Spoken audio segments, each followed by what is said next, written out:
케이커 앵무새 브리딩을 주종으로 하고, 또 훈민이 같은 경우는 아마존, 저는 이제 마카오를 생각하고 있는데 어떻게 살고 있는지 환경 조사를 저희가 해왔어요. 그거에 대한 이제 첫 번째 스터디 하는 시간인데, 이거를 기록용으로 또 남기고 여러분이랑 소통을 하고 공유를 하려고 이렇게 카메라를 켰습니다.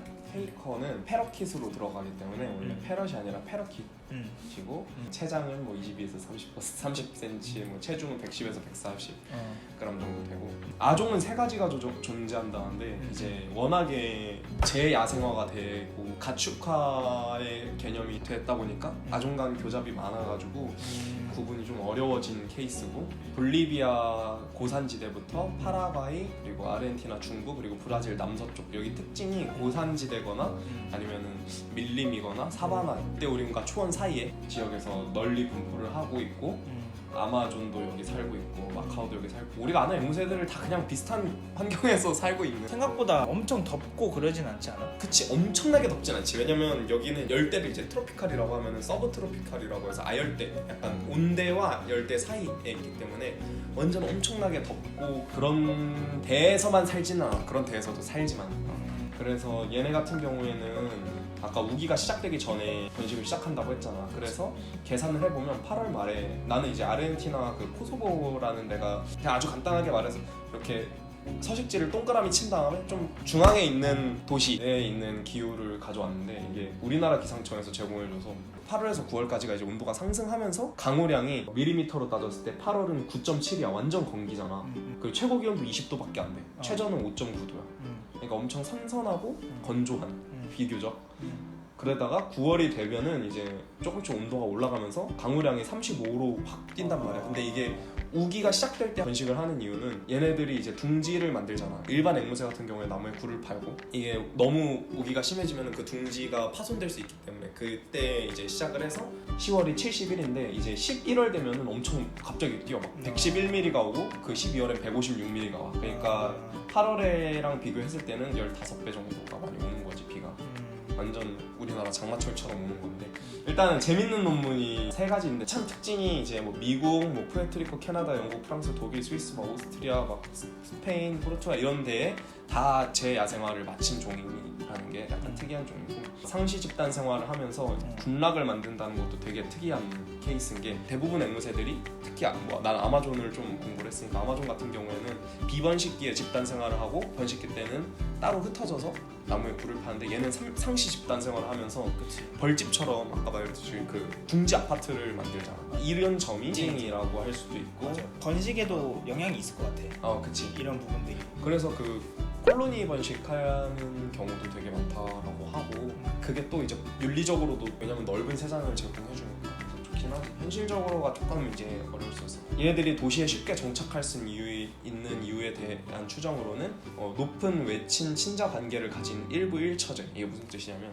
개체수 자체가 많잖아. 인브리딩이 될 확률이 낮다는 거지. 황소개구리 같은 경우에는 근친교배가 되면서 우리나라에서 유해종으로서의 약간 지위를 점점 잃어가고 있거든. 애초에 그 개체 수가 적었으니까. 근데 케이커 같은 경우에 다량의 개체가 번식률이 높으니까 근친 확률이 적었고, 그렇기 때문에 좋지 않은 유전자들이 번식되지 않았을 가능성이 있다라는 내용과, 또 아까 말했듯이 우수한 번식 능력, 그리고 다양한 인간 서식지에 적응을 할 수가 있어요. 얘들이 둥지 생활을 하기 때문에 가로수 같은 거에 나뭇가지나 혹은 뭐 다른 플라스틱 쪼가리들을 가지고 둥지를 만들고, 그리고 급속한 개체수 증가를 허용하는 영중 내내 공동으로 둥지를 틀 수 있는 능력. 그러니까 얘네들이 상시 둥지를 이렇게 계속 보수를 하고 그 둥지를 계속 튼다고 하더라고.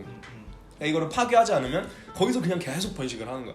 그러면 그게 또 새끼들이 흩어져 나가고 다시 다른 곳에 둥지를 틀고. 그래서 내가 좀 재밌게 본 거는 얘네들이 어떻게 타국에 정착한 것에 대해서 설명을 하는 부분이 있었는데, 우리는 다 그렇게 생각하잖아. 그냥 스페인 더우니까. 그렇지.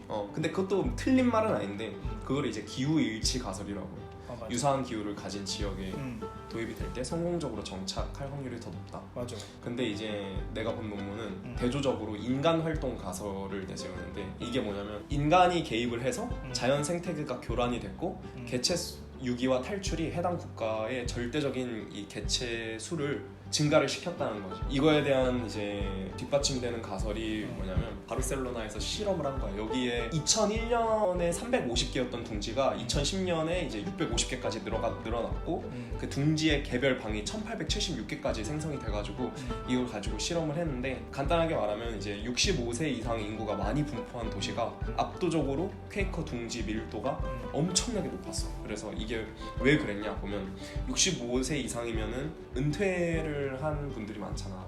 그러니까 지속적으로 퀘이커들에게 음식을 막 제공을 한 거지. 우리나라 비둘기한테 옛날에 밥을 줬던 것처럼.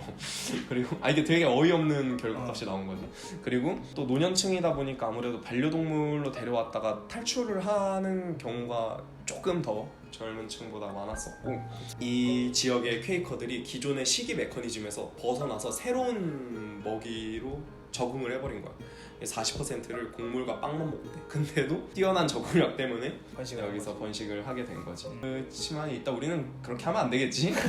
이 말을 왜 했냐면, 우리가 온습도를 기준으로 번식 목표를 잡을 필요가 굳이 없다. 스페인 같은 경우에는 완전 건조하고 시스템도 다르잖아. 겨울에 춥고 여름에 덥고. 아르헨티나랑 완전 반대로 가는데, 번식기에 차라리 좀 이런 곡물이나 빵 같은 거를 추가로, 혹은 뭐 단백질적인 뭐 렌틸콩이나 이런 거를 줌으로써 좀 부스팅을 해주는 방식으로 좀 접근을 해볼 수 있다라고 생각을 해서 이거를 되게 재밌는 논문이었어. 그리고 퀘이커가 또 기후변화에 왜 뛰어난가 하고 그거에 대해서 연구를 한 논문이 있는데, 이제 이론적으로는 북극이나 이북극 사막과 같은 지역을 제외한 대부분의 열대, 아열대, 온대 지방에서 이론적으로 생존이 가능해. 왜냐면 이제 우리나라 같은 경우에는 안 될 거야. 영하 너무 떨어지니까. 그래서 퀘이커는 영하 8도의 낮은 온도에서도 저체온증의 징후를 나타내지 않았는데, 보통 이제 물 없이 공기가 막 건조된 씨앗 식단에서 체중을 유지할 수가 없는데, 퀘이커 같은 경우에는 높은 온도에서 증발 수분 손실을 증가시키는 좀 탁월한 능력을 가지고 있고, 그렇기 때문에 44도의 고온에서도 열 생산의 최대 153%를 발산을 하는 거지. 그래서 내가 열을 많이 받아도 그만큼 발산이 많이 되기 때문에 엄청나게 더운 기후에서도 생존을 할 수가 있고, 비교적 추운 기온에서도 생존할 수가 있다. 앵무새 번식을 잡을 때 최소 10도 정도를 이제 나는 목표로 잡았거든. 근데 퀘이커 같은 경우에는 사실 영하 8도여도 크게 문제는 없다. 거기에다가 집까지 짓는 능력까지. 그치. 그러니까 엄청나게 빠르게 야생화가 될 수 있었던 이유 중에 또 하나로 볼 수 있지. 그래서 뭐 먹이는 아주 당연하게도 과일, 채소, 씨앗, 꽃, 새싹, 소, 그리고 소량의 곤충. 거의 모든 앵무새가 이렇게 먹는 것 같아. 그 퍼센테이지가 달라서 그렇지. 그치. 얘네들이 이제 좀 취약한 거는 고지방 식단을 섭취하게 되면 지방간이나 그로 인한 깃털 건강 저하, 그리고 그거에서 이어져서 자해행까지 갈 수가 있는 게 가장 큰 질환이라고 하더라고. 맞아. 그거 되게 많이 나왔어. 이게 좀 오해가 많잖아. PBFD나 무조건 에이즈나 진짜 암처럼 이거 뭐 걸리면 무조건 발병하고 죽는다, 이게 아니잖아 사실. 퀘이커 같은 경우에는 이런 바이러스 질병보다 지방에 의한 간 질환이랑 피부 질환이랑 지방 낭종이나 이런 것들이 훨씬 더 취약하다. 그리고 야생에서 퀘이커를 관찰하는 사람들은 무리 안에 특정한 새들이 특정한 일을 전문으로 한다는 것을 관찰한대. 개미 같네. 그렇지. 임박한 위험을 경고하는 보초병이고, 어떤 것은 둥지에 음식을 가져다주는 수렵 채집병이고. 그래서 일단 퀘이커는 사회적으로 좀 일이 분담돼 있는 게 좀 독특한 특징이고. 성수군 뭐 1에서 2세다, 클러치는 5에서 8개다 막 이런 거는 뭐 크게. 클러치가 뭐냐면요, 그 한 번에 알을 낳았을 때 그 알의 개수인데, 그치, 퀘이커는 5에서 8개라고 합니다. 8개 나오면 개꿀인데? 8개 나오면 다목적 영역은 방어를 하지 않는데, 방어는 둥지에만 국한된대. 그래서 그렇게 둥지를 여는 걸 되게 민감하게 생각한다라고 세간의 얘기가 많잖아. 첫 해의 연간 생존율은 61%인 반면 야생에서 그 중간에 잡아먹히는 거지 뭐. 그치. 성체 생존율은 81% 정도 됐고, 유칼립투스 나무에 3m에서 25m 또는 그 이상의 가장 높은 곳의 둥지를 찾는 것을 선호한대. 새들은 과일, 꽃뿐만 아니라 어떤 경우에는 동물성 먹이, 곤충, 유충도 먹습니다. 이 꽃이 생각보다 중요하더라고. 정신적으로도 이렇게 안정도 되고 애들이. 색깔이 다양해서 그런가? 맞아. 아니 뭐 그것도 그렇고 그 꽃 자체가 그렇게 시기적으로 그런 영향을 끼친다고도 하고. 그리고 우리도 좀 그런 거를 좀 해보면 좋을 것 같아. 꽃 주고 그렇게 숨겨놓는 거지. 그치. 장난감처럼. 둥지가 나뭇가지로 만들어지는데 가시가 있는 나뭇가지로 만들어진다고 하더라고. 그래?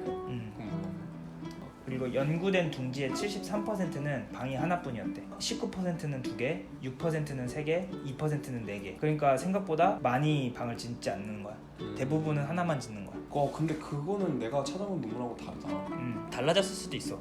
환경에 따라 다를 수도 있고 애초에 맞아. 그 논문이라는 게 연구를 하는 거기 때문에 맞아. 이게 정답은 아니. 맞아. 우리도 뭐 책 자기계발서 읽고 그대로 안 살잖아. 여기서 걸러 듣는 겁니다. 47%가 몇 년 사이에 둥지를 바꾸면서 평균 거리를 500m 정도 이동했대. 처음 있었던 케이커들은 이렇게 사라진 것 같아. 둥지를 바꿔가면서. 브라질 판타날에 서식하는 케이커에 대해서 산란 행동 및 둥지 위치 선정에 대한 논문이에요. 새로운 방의 건설은 종종 번식을 시도하기 시작하는 데 수반됐대. 19개 번식 시도 중 7개가 새 구획을 건설하면서 시작됐대. 암컷이 국어라는 것은 알을 낳는 것과 강하게 연관되어 있대. 소리로 산란 시기 그런 것도 측정해 볼 수 있다고 생각을 했고 1993년, 94년에는 27개 방 중 22%가 번식을 위해 사용됐고 91년부터 93년에는 29개 방 중 31%가 사용됐대. 20에서 30%만 사용한다는 거네 방 중에. 말틴과 벌처는 케이커 앵무새가 번식을 최소 2년 지연하고 50%가 더 오래 기다린다고 것을 발견했습니다. 번식 성공의 가장 중요한 상관관계는 산란기였대. 시즌 초에 놓아둔 클러치는 더 컸고 더 많은 새끼를 낳았고 더 많은 결과를 낳았대. 아무튼 저희의 첫 번째 케이커 스터디는 여기서 마치고요. 혹시나 저희가 모르는 부분, 얘기하지 못한 부분들, 여러분이 알고 있는 정보들이 있다면 댓글로 좀 많이 달아주시면 감사하겠습니다. 다음 영상에도 또 이렇게 기록을 남기겠습니다. 안녕. 그거를 말해줘야 될 것 같아. 어떤 이런 컨텐츠를 하니까 우리가 뭐 100% 맞고 다른 사람 100% 틀리다 이게 100% 맞으니까 저희 동영상만 쓰세요. 그거 안 되지. 그러면 이제 욕 먹어.